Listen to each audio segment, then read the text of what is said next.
Halo, assalamualaikum. Kembali bersama saya Gini Nugraha. Teman-teman, di sini saya akan jawab pertanyaan dari teman-teman yang di kolom komentar terkait dengan konten solusi indera penciuman hilang ya. Yang dimana pertanyaan itu hampir melebihi 2000 ya. Gak mungkin saya balas satu persatu, dan kalaupun saya balas satu persatu ya adalah beberapa bagian yang saya balas. Mungkin di sini saya akan jelaskan pengalaman pada saat saya mengalami indera penciuman lalu sembuh dan sampai saat ini. Ini adalah konten yang ketiga membahas terkait dengan indera penciuman hilang.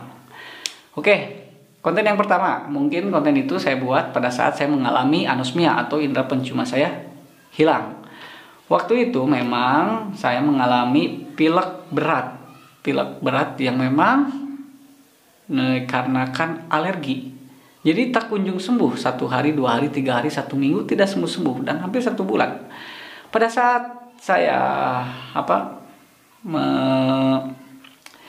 mengiris bawang, kok ada yang janggal itu pertama awalnya. Pada ngiris bawang, kok ini nggak kecium ya, agak biasanya gitu. Ke mata juga tidak ada air mata ya. Biasanya kan kalau iris bawang suka bercucuran air mata, ini tidak ada.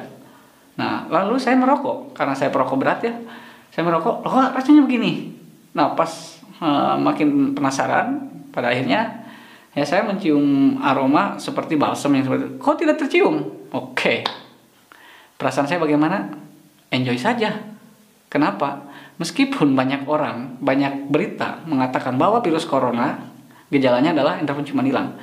Sekarang pertanyaannya, literasi buat kalian yang mengalami indera penciuman hilang pada saat ini. Ini salah satu contoh ya buat teman-teman.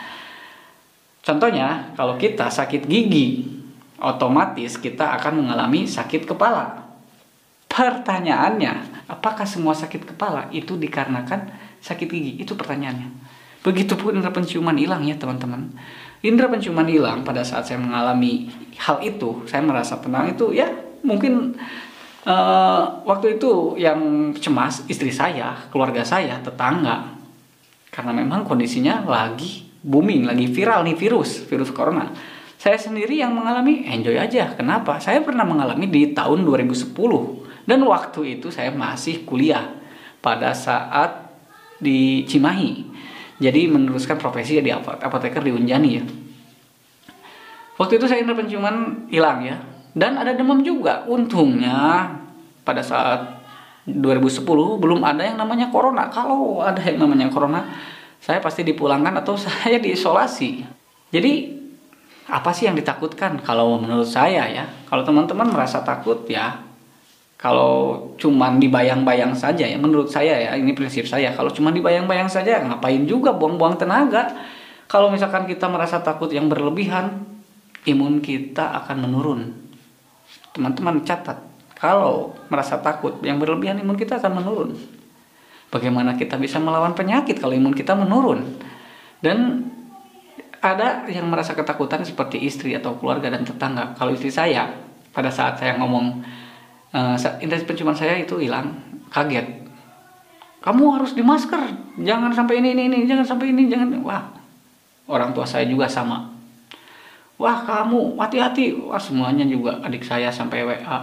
Ini wajar, itu manusiawi ya, karena memang saat ini ya si corona ini sedang merajalela, sedang viral. Oh ya, pada saat saya masuk ke klinik itu ada hal yang lucu ya, ada hal-hal lucu yang dimana pada saat itu banyak pasien kan di klinik. Saya datang pakai masker, lalu ditanya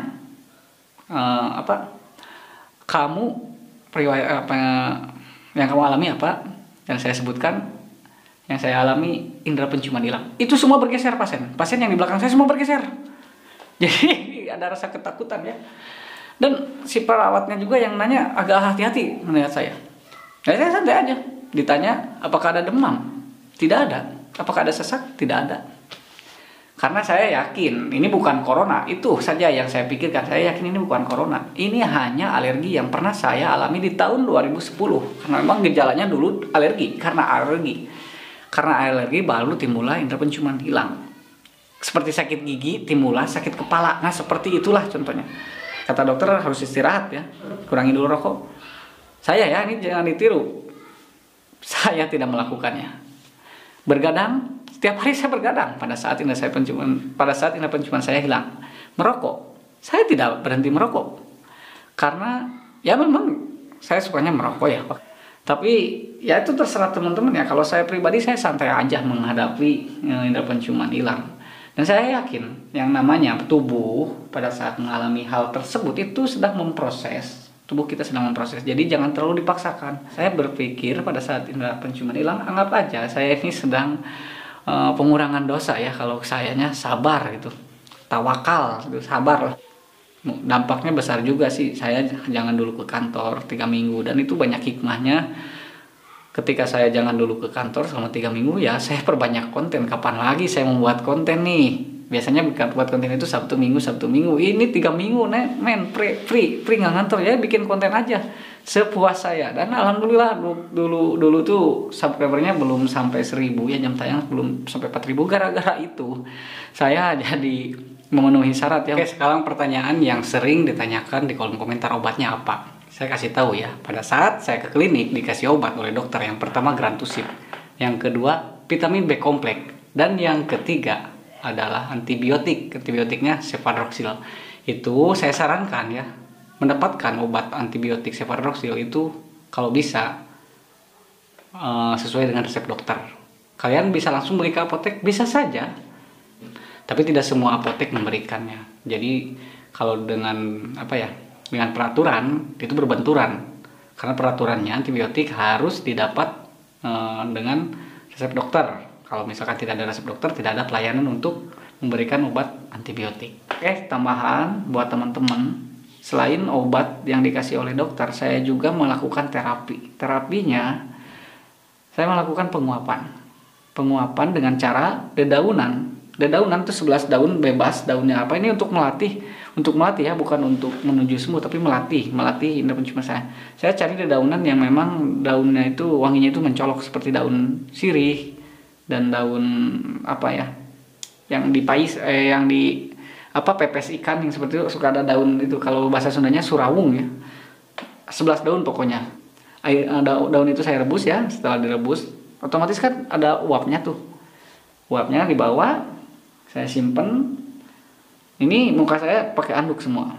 Ditutup, nanti si uapnya saya hirup terus. Itu untuk melatih indera penciuman saya itu kembali normal, karena memang indera penciuman ataupun anosmia adalah gangguan saraf ke otak ya. Jadi indera penciuman menghantarkan ke otak itu terganggu, jadi dilatih, intinya dilatih. Nah, seperti itulah teman-teman. Ya, semangat. Jangan putus asa. Mudah-mudahan teman-teman bisa lebih enjoy melihat konten ini. Mohon maaf kalau ngomongnya saya berbelit-belit ya. Ini udah berbelit-belit sih ngomongnya, tapi mudah-mudahan bisa dimengerti. Semoga kalian yang mengalami indera penciuman lekas sembuh. Amin ya Allah ya Rabbal alamin. Assalamualaikum warahmatullahi wabarakatuh.